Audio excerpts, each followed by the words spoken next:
इस समस्त शैक्षिक वर्ष के आपके पठन पाठन क्रिया का हम वार्षिक परीक्षाफल यहाँ से प्रेषित कर रहे हैं। तो सर्वप्रथम तो आप सभी को अग्रिम बधाइयाँ मैं दे रही हूँ कि आप सभी का जैसी भी मेहनत रही होगी वर्ष भर और हम सभी का जैसा भी योगदान रहा होगा उसका जो परिणाम है वो हमारे हाथों में है। अभी कुछ क्षणों में वो आपके हाथों में होगा।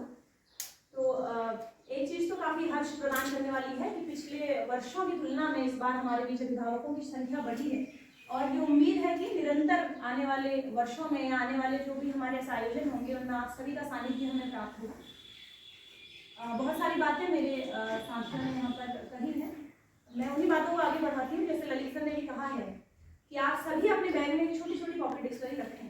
जब पिछले वर्ष में कक्षा 6 में विज्ञान पढ़ा रही थी तो मैंने उस समय बच्चों को बोला था, शायद कुछ बच्चों के बैग में रहती भी होगी, आप मोबाइल के प्रयोग से ज़्यादा अधिक अपनी किताबों को समझ लें क्योंकि वही आपके सबसे अच्छे मित्र हैं। हम अक्सर इन बातों पर डिस्कस करते हैं कि आप अपने बेस्ट फ्रेंड को कहीं ले जा नहीं सकते अपने साथ, कहीं जाना है, घूमने जा रहे हैं या आप अपने घर जा रहे हैं तो क्या आप अपने बेस्ट फ्रेंड को ले जा सकते हैं अपने साथ? आपका सबसे अच्छा दोस्त क्या आपके घर आ सकता है? No answer. तो यही एक वो कमी है जो हमारे बच्चों की तरफ से होती है कि वो जवाब नहीं देते। तो नहीं आ सकता मेरा बेस्ट फ्रेंड, तो मेरे साथ कहीं नहीं आ सकता, पर मेरी बुक आ सकती है। हमारी बुक्स हमारी सबसे अच्छे मित्र हैं क्योंकि वो हमारे साथ हमेशा रहती है। आप एक बार खरीद लीजिए, जीवन पर्यंत आपका साथ देंगे। तो किताबों से दोस्ती करिए, ठीक है, पढ़िए। हमारे पास लाइब्रेरी है, वहाँ पर बहुत अच्छा बुक्स का कलेक्शन है। आप जब भी फ्री होते हैं आप वहाँ जाकर पढ़िए। आपके शिक्षक ज्ञान के भंडार हैं, वो ज्ञान के सागर हैं, लेकिन जाना तो आपको पड़ेगा, उनके पास जाना पड़ेगा, अपनी समस्याओं को लेकर जाना पड़ेगा। अगर आप कोई प्रश्न नहीं पूछते हैं तो ये समझ में आ जाता है कि आप नहीं पढ़ रहे हैं, क्योंकि अगर आप पढ़ेंगे तो समस्याएं उत्पन्न होंगी। हम भी पढ़ते हैं, आपके जितने भी शिक्षक यहाँ बैठे हैं वो बिना पढ़े आपकी कक्षाओं में नहीं आते हैं। प्रतिदिन वो अपने उस अंश की तैयारी करते हैं जो आपको पढ़ाना है, इसीलिए आपकी कक्षाओं में आत्मविश्वास के साथ खड़े होते हैं। तो प्रतिदिन पढ़िए, जो समस्या आती है बेझिझक पूछिए, क्योंकि आपके माता पिता जिस तरह से हैं उसी तरह से हम भी आपके माता पिता ही हैं। 7 वर्षों के लिए आप हमारे पास हैं और जैसा आपके माता पिता आपके साथ व्यवहार करते हैं शायद वैसा ही हमारा भी व्यवहार रहता होगा।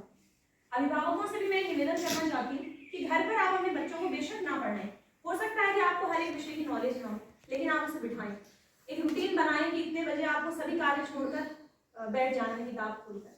मैं हमेशा यहाँ से उदाहरण देती हूँ, एक फैमिली मुसोली में है, प्रभात इस साल इंटरमीडिएट में है या उसके पिछले भाई बहन जो यहाँ से पढ़े, आप देख रहे होंगे सम्मान पट पर उनकी बहनों का नाम है और आगे भी हम जो लिखेंगे उसमें भी उन बच्चों का नाम होगा, आप सबका भी होगा।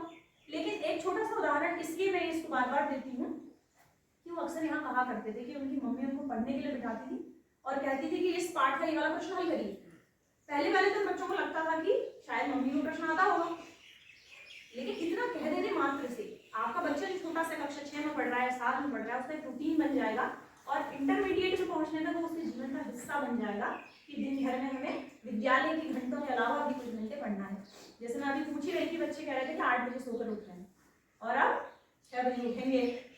मेरा सबसे पहला लक्ष्य तो ये है कि हम इतने बजे उठेंगे। अगर आप सुबह जल्दी उठते हैं, विद्यार्थी का गुण है कि उसे कम सोना चाहिए, सुबह जल्दी उठते हैं, रात को सबके सो जाने के बाद 1 घंटा पढ़िए, सोइए, उसके बाद सोइए। माता पिता का त्याग है कि बच्चे को नींद ना आए, आप भी उसके साथ बैठिए, थोड़ी देर उसके साथ बैठिए। अवश्य आप बहुत व्यस्त होंगे अपने जीवन में, हम सभी माता पिता हैं, जितने पेरेंट्स यहाँ टीचर्स बैठे हैं वो भी पेरेंट्स हैं, अपने बच्चों के लिए वो विशेष रूप से मेहनत करते हैं। सुख सुविधा संपन्न अगर आपको एक माहौल दे दिया जाए, उसमें अगर आप कुछ बन जाएं तो वो तो बात ही अलग है। अगर आप किसी कमी में से निकलकर कुछ महान बन जाए अपने जीवन में तो आप उदाहरण प्रस्तुत करते हैं। तो अपने बच्चों के लिए इतना त्याग करिए कि हम जो मेहनत विद्यालय में कर रहे हैं वो सफलता तक पहुंच पाए।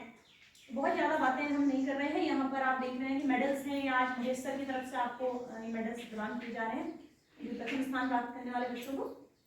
सर आज की ट्रेनिंग की वजह से बाहर हैं। और बाकी जो भी है शिकायतें आप सभी अभिभावकों को हमसे हो सकती है, सब सहर्ष स्वीकार है हमें। हम प्रति आने वाले वर्ष में उन्हें अपनी ओर से दूर करने का संभव प्रयास करेंगे और अच्छी तरह ये कि हम आपके बच्चों को सुरक्षा और आपके बच्चों को अच्छी शिक्षा देने के लिए प्रतिबद्ध हैं। हमारा विद्यालय विभिन्न प्रकार की सुविधाओं से संपन्न भी है, केवल आप हमारी कमियों की ओर ध्यान हमारा आकृष्ट कराते रहें। जितना हम संभव हो सकेगा हम इन कमियों को दूर करने की कोशिश करेंगे। और यहाँ वर्चुअल लैब की सुविधा है, स्मार्ट बोर्ड्स हैं, कंप्यूटर की कक्षाएं नए सत्र में कोशिश करेंगे कि और अच्छे से हम उन्हें गति प्रदान कर सकें। और खेल का सामान आप देख ही रहे हैं कि छुट्टियों में भी बच्चे जो हैं वो जो भी विद्यालय आए हैं उन्होंने कुछ न कुछ यहाँ ग्रहण किया है, प्राप्त किया है।